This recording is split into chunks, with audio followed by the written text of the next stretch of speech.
மயிலாடுதுறை மாவட்டம் சீர்காழி நகராட்சியில் புதிதாக பொறுப்பேற்றுள்ள ஆணையரை அனைத்திந்திய அண்ணா திராவிட முன்னேற்றக் கழகத்தைச் சேர்ந்த நகர்மன்ற உறுப்பினர்கள் மற்றும் நகர பொறுப்பாளர்கள் மாநில அம்மா பேரவை துணை செயலாளர் திரு மார்கோனி தலைமையில் சந்தித்து வாழ்த்துக்களை தெரிவித்தனர். அதோடு இனிவரும் காலங்களில் மாதாந்திர கூட்டம் ஒவ்வொரு மாதமும் நடத்தப்பட வேண்டும் என்று கேட்டுக்கொண்டதாகவும், இந்திய வானிலை ஆய்வு மையம் புயல் மற்றும் மழை எச்சரிக்கை விடுத்துள்ள சூழலில் அதனை எதிர்கொள்ள நகராட்சி ஊழியர்களை தயார் நிலையில் வைத்திருக்கும்படி கேட்டுக்கொண்டதாகவும் சந்திப்பிற்கு பின்பு நம்மிடம் பேசிய திரு மார்கோனி தெரிவித்தார்.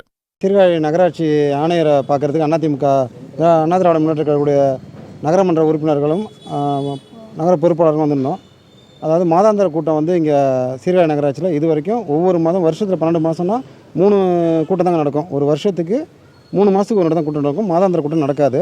அதுமாதிரி கமிஷனரும் இது வரைக்கும் இல்லாமல் இருந்தாங்க. இப்போ சீர்காழி நகராட்சிக்கு புதிய கமிஷனர் பொறுப்பேற்றிருக்காங்க. அவங்களையும் புதிய கமிஷனரை நாங்கள் இன்றைக்கி வந்து பார்த்து வாழ்த்து தெரிவித்தோம். மாதாந்திர கூட்டம் எப்போ நடத்த போகிறீங்க? ஏன்னா இன்றைக்கி புயல் அறிவிச்சிருக்கிறாங்க. ஒவ்வொரு வார்டுலையும் பல பிரச்சனைகள் இருக்குது. இந்த பிரச்சனைகளை வந்து மக்கள் பிரதிநிதியாக நாங்கள் வந்து போய் எடுத்து சொல்லணுன்னா மாத கூட்டம் நடத்துகிறதே இல்லை. நீங்கள் தமிழ்நாட்டில் மாதாந்திர கூட்டம் நடத்தாத ஒரு நகராட்சி எதுன்னு பார்த்தீங்கன்னா சீர்காழி நகராட்சி தான் இருக்கும். ஆனால் இப்போ ஏதாச்சும் ஒரு கோடி ரூபாய்க்கு டெண்டரு வருமானம் வர்ற மாதிரி ஒரு ஒர்க்கு வந்துச்சுன்னா உடனே கூட்டத்தை வச்சுருவாங்க. அதுமாதிரி லேஅவுட் ஏதாச்சும் வருமானம் வர மாதிரி இருந்துச்சுன்னா உடனே கூட்டத்தை வச்சுருவாங்க.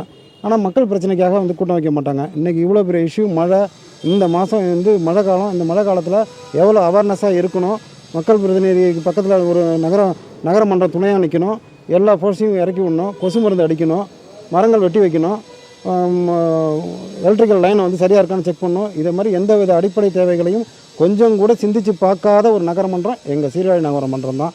நாங்கள் கவுன்சிலர் எவ்வளோ நாங்கள் செவிடன் காதில் சங்கு ஊதுன மாதிரி ஊதினாலும் எங்களுக்கு மதிப்பும் இல்லை, மரியாதையும் இல்லை. நாங்கள் அப்பப்போ ஏன் வந்து கேட்டு போகிறோன்னா, நாங்கள் கேட்குறதுனாச்சும் எங்களுக்கு ஓட்டு போட்ட மக்களுக்கு போய் கேட்டுக்கிட்டு இருக்காங்கன்னு தெரியணுங்கிறதுக்காக நாங்கள் கேட்க வரோம்.